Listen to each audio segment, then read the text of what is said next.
comment concerner ou être concerné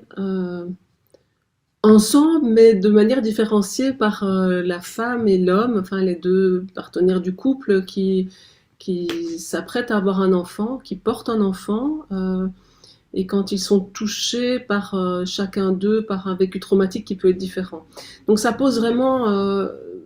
les couples nous apprennent que eh ben, ils ont envie de faire accompagner leur grossesse,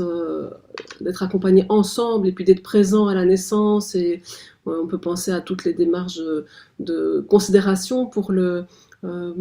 futur père dans les consultations prénatales, voire préconceptionnelles, ou bien via les séances d'autonomie et l'importance accordée à leur présence en néonatologie ou au moment de l'accouchement et dans le pot à pot. Et puis quand quelque chose de vraiment difficile est vécu en cours de grossesse, nous, ce qu'on voit, ce sont des hommes qui peinent à rassurer et à sécuriser leurs femmes, alors que c'est tout ce qu'ils souhaitent. Et puis, parce qu'il y a un vécu différent, la femme, elle porte l'enfant et parfois l'angoisse est envahissante et rien ne permet de la rassurer. Elles ont des vécus très intimes et parfois antérieurs liés à des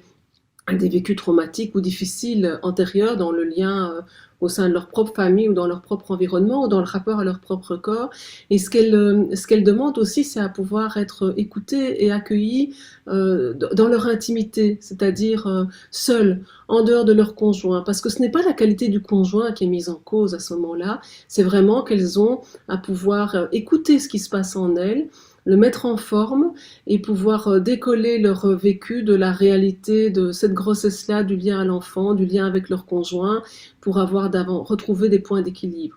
Mais de la même manière,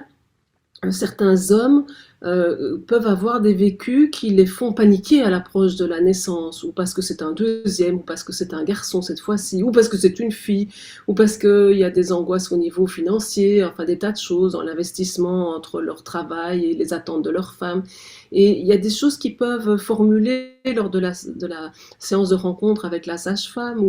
mais il y a des choses aussi qui peuvent relever de l'intime et dont ils peuvent se confier à des proches, à des amis, et dont parfois ils viennent nous consulter en consultation pour aborder les rivages de leur paternité, en mettant ça en forme par rapport à leur masculinité, par rapport au rapport avec leur femme, par rapport à la sexualité aussi, à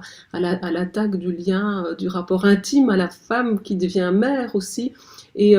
donc,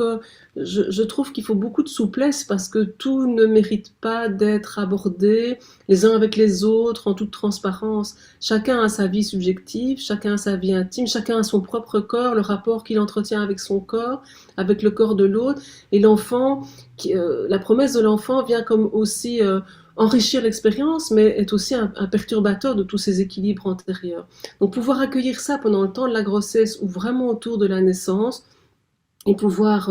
offrir la possibilité que cette organisation nouvelle et complexe d'être à 3 ou à 4 ou à 5, enfin d'être à plusieurs, et qui vient bouleverser, modifier les contours de la relation du couple,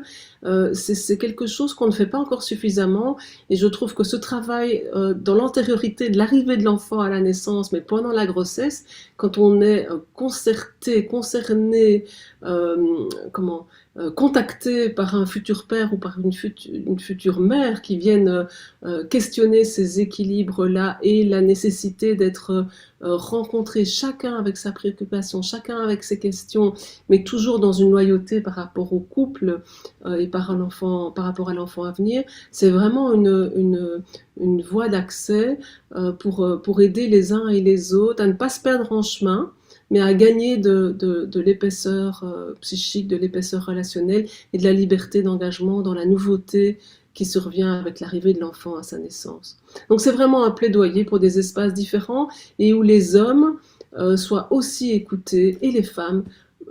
ensemble et puis parfois séparément et trouvent des lieux différents d'écoute dans leur cheminement pour devenir parents et rester un couple aussi, rester reliés dans le commerce affectif et sexuel l'un pour l'autre avec les enfants qui sont là, mais en dehors des enfants aussi. Je pense que cette écoute-là est très précieuse pour leur permettre de rester un couple, de transformer leur couple suite à l'accès à la parentalité, comme on dit maintenant, à la paternité et à la maternité.